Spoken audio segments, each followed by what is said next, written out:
Au revoir Blaireau de Suzanne Varley.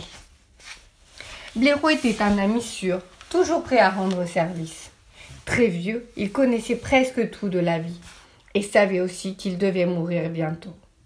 Blaireau n'avait pas peur de la mort.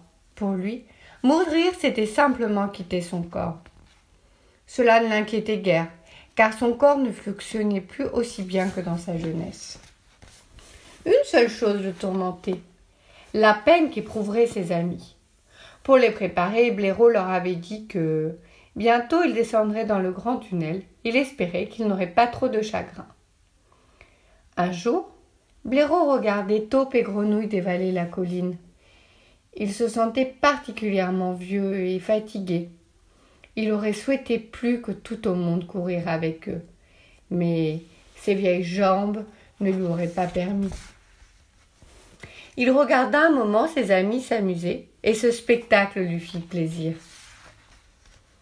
Ce soir-là, il rentra tard au logis. Il dit bonsoir à la lune et tira ses rideaux. Dehors, il faisait froid. Il se glissa lentement vers le bon feu qui l'attendait tout au fond de son terrier. Il dîna, puis s'assit à son bureau pour écrire une lettre. Lorsqu'il eut fini, il s'installa dans son fauteuil à bascule, près de la cheminée. Il se balança doucement. Bientôt il s'endormit et fit un étrange et merveilleux rêve.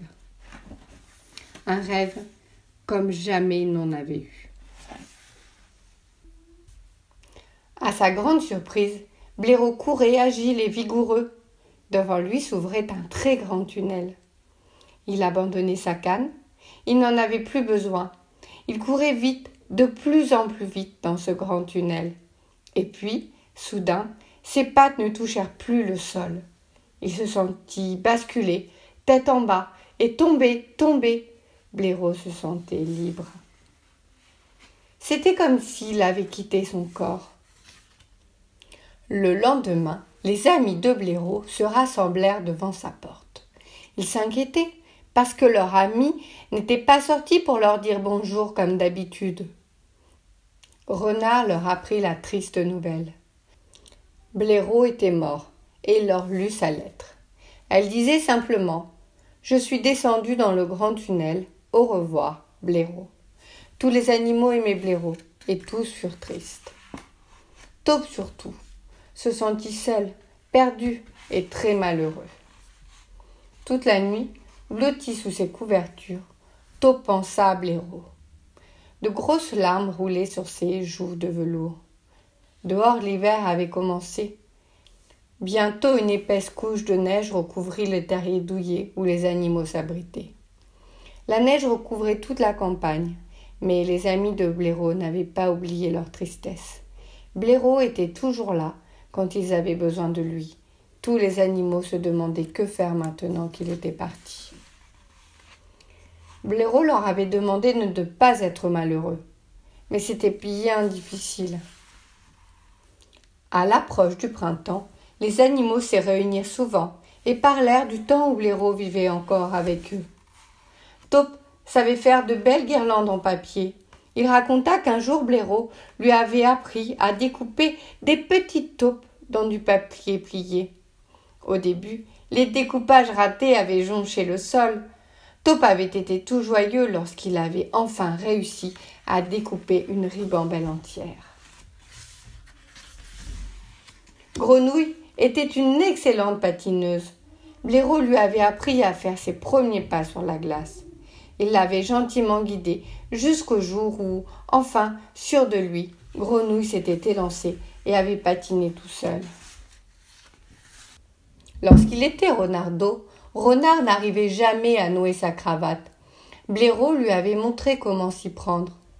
Tu tiens le large bout de ta cravate, tu le passes par-dessus le petit bout, tu formes une boucle, tu rabats le large bout vers le devant, puis tu le glisses dans la boucle. Tu serres les nœuds et tu le remontes vers le cou.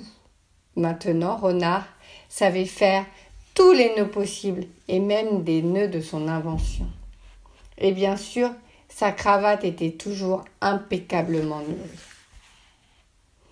Blaireau avait donné à Madame Lapin la recette du pain d'épices. Il lui avait même appris à fabriquer des petits lapins. Madame Lapin, qui dans tout le pays avait la réputation d'être une excellente cuisinière, raconta sa première leçon de cuisine avec Blaireau. Il y avait bien longtemps de cela, et pourtant elle sentait encore la savoureuse odeur du pain d'épices sortir du four. Chacun avait un souvenir particulier de Blaireau. À tous, il avait appris quelque chose qu'il faisait maintenant merveilleusement bien. Et, par ses merveilleux cadeaux, Blaireau les avait rapprochés et unis. La neige fondit, et la tristesse des animaux aussi. Chaque fois que l'on prononçait le nom de Blaireau, quelqu'un se rappelait une autre histoire qui redonnait le sourire à tous. Par une belle journée de printemps, alors qu'il se promenait sur la colline, où il avait vu Blaireau pour la dernière fois, Taupe voulut remercier son ami pour son merveilleux cadeau. « Merci, Blaireau, dit-il doucement. Il pensait que Blaireau l'entendrait. Et, sans doute, Blaireau l'entendit.